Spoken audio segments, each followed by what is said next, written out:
कर्नाटक के मुख्यमंत्री बसवराज बोम्मई ने हिजाब विवाद के अंतिम फैसले को बहुत महत्वपूर्ण बताया है, क्योंकि ये पूरे देश में लागू होगा। इसके अलावा और उन्होंने क्या कहा है, ये आपको आगे बताएंगे।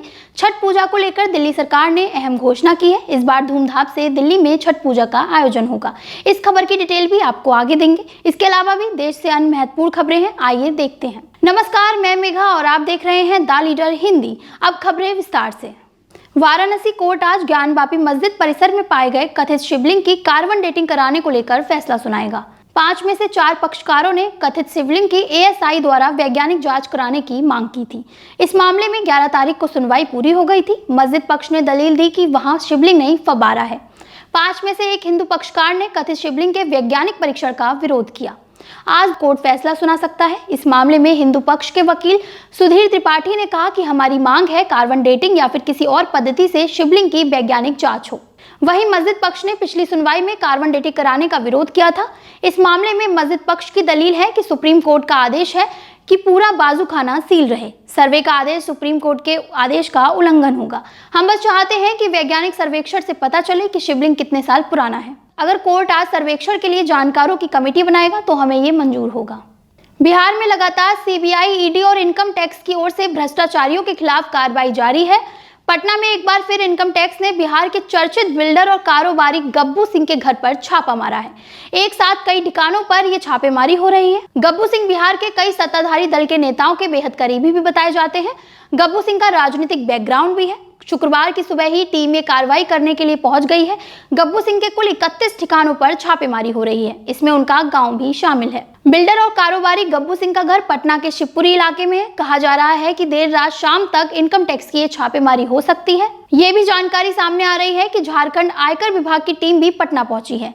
इस छापेमारी में झारखंड आयकर विभाग की टीम भी जांच कर रही है। बताया जा रहा है कि गब्बू सिंह JDU के राष्ट्रीय अध्यक्ष ललन सिंह के काफी करीबी हैं।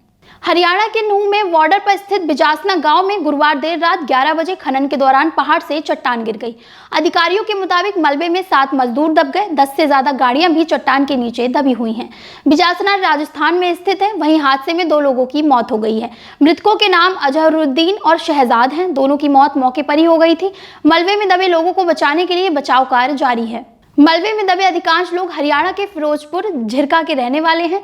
ये सभी खनन के काम में जुटे हुए थे। आम आदमी पार्टी के गुजरात प्रमुख गोपाल इटालिया के PM नरेंद्र मोदी और उनकी मां के लिए अभद्र भाषा का इस्तेमाल करने का मामला तूल पकड़ता जा रहा है। भाजपा ने इसे आपका ड्रामा करार दिया और कहा कि वे गुजरात में कभी सक्सेस नहीं हो पाएंगे। पार्टी के महासचिव CT रवि ने कहा कि गुजरात की जनता समझदार है। राजनीति चमकाने के लिए ये सब बयानबाजी हो रही है। इटालिया के अब तक 3 वीडियो सामने आ चुके हैं। गुरुवार को उनका एक और वीडियो सामने आने के बाद भाजपा नेता अमित मालवीय ने इसे शेयर किया।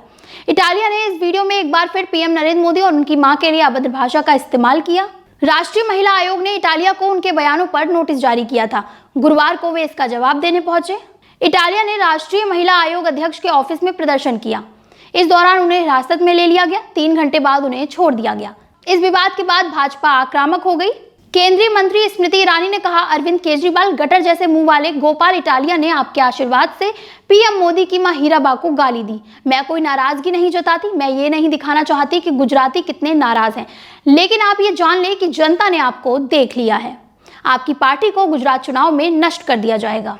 हिमाचल प्रदेश में आज कांग्रेस की परिवर्तन प्रतिज्ञा रैली होने जा रही है। इस रैली को प्रियंका गांधी संबोधित करेंगी। वे अपने छराबड़ा स्थित घर में रुकी हैं। वहीं थोडो मैदान में रैली के लिए पंडाल तैयार है। पार्टी की ओर से हजारों लोगों की भीड़ रैली में जुटाने का दावा किया जा रहा है।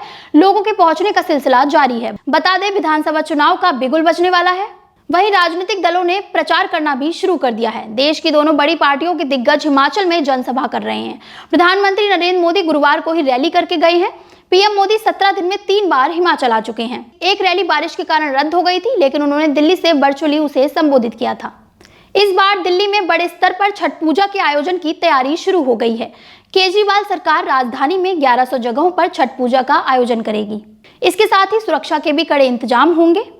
प्रेस कॉन्फ्रेंस में दिल्ली CM अरविंद केजरीवाल ने कहा कि कोरोना की तीव्रता कम हुई है, लेकिन कोरोना अभी गया नहीं है। मास्क लगाकर रखिएगा। हालांकि फाइन हटा दिया गया है, लेकिन अपनी सुरक्षा अपने हाथ में है। इसके साथ ही दिल्ली सीएम ने कहा कि 30 और 31 अक्टूबर को छठ का त्योहार है।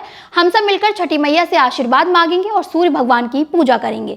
2 साल से सार्वजनिक रूप से छठ पूजा नहीं मना पाए थे क्योंकि कोरोना था, लेकिन जब से हमारी सरकार बनी है तब से हम भव्य रूप से इस त्योहार को मनाने का सिलसिला चला रहे हैं।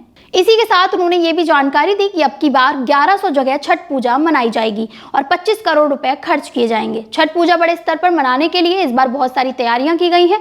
साथ ही सुरक्षा पुख्ता करने के लिए दिल्ली पुलिस पूरा सहयोग करेगी। इसी के साथ जगह जगह सीसीटीवी कैमरे लगाए जाएंगे। कर्नाटक के मुख्यमंत्री बसवराज बोम्मई ने बृहस्पतिवार को कहा कि हिजाब पर सुप्रीम कोर्ट का अंतिम फैसला महत्वपूर्ण होगा क्योंकि वह पूरे देश पर लागू होगा। उन्होंने हुबीला हटगली में संवाददाताओं से कहा कि हिजाब विवाद पर अंतिम फैसला बहुत महत्वपूर्ण है क्योंकि इसका प्रभाव केवल कर्नाटक तक नहीं बल्कि पूरे देश पर होगा, इसलिए अंतिम फैसले का इंतजार करना होगा। बोम्मई ने कहा कि शीर्ष अदालत के 2 न्यायाधीशों ने इस विवाद पर अपना फैसला सुनाया है और वे फैसले की कॉपी पढ़ने के बाद ही प्रतिक्रिया देंगे। कर्नाटक में हिजाब प्रतिबंध पर सुप्रीम कोर्ट के 2 जजों की बेंच ने कल विभाजित फैसला दिया था। इसके बाद खंडपीठ ने उसे सीजीआई के पास भेज दिया ताकि मामले को बड़े पीठ के पास भेजा जा सके और कर्नाटक हाई कोर्ट के फैसले के खिलाफ अपील सुनी जा सके। आपने एग्जाम में नकल करने के बारे में तो सुना ही होगा। नकल करने के लिए छात्र अलग अलग तरीके अपनाते हैं और वे इसी कोशिश में रहते हैं कि वे पकड़े ना जाएं। नकल के लिए कोई ब्लूटूथ डिवाइस की मदद लेता है तो कोई अपने कपड़ों पर ही बारीकी से सवाल के जवाब लिख लेता है। लेकिन आज हम आपको एक ऐसे छात्र के बारे में बताएंगे जिसने नकल करने के लिए मेहनत तो बहुत की लेकिन अंत में उसकी पोल खुल गई। ये पूरा मामला स्पेन के मैड्रिड का है, जहां क्रिमिनल प्रोसीजरल लॉ की पढ़ाई कर रहे एक छात्र ने नकल के लिए ऐसा तरीका निकाला जो काफी अनोखा था। उसे लगा कि वह कभी पकड़ा नहीं जाएगा, लेकिन प्रोफेसर तो आखिर प्रोफेसर होते हैं। आखिर अंत में उसकी पूरी पोल पट्टी खुल गई। छात्र ने एग्जाम में नकल करने के लिए एक नहीं पूरे 11 बॉल पेन का सहारा लिया। छात्र ने इन 11 बॉल पेन के इर्द गिर्द नोट्स लिखे थे।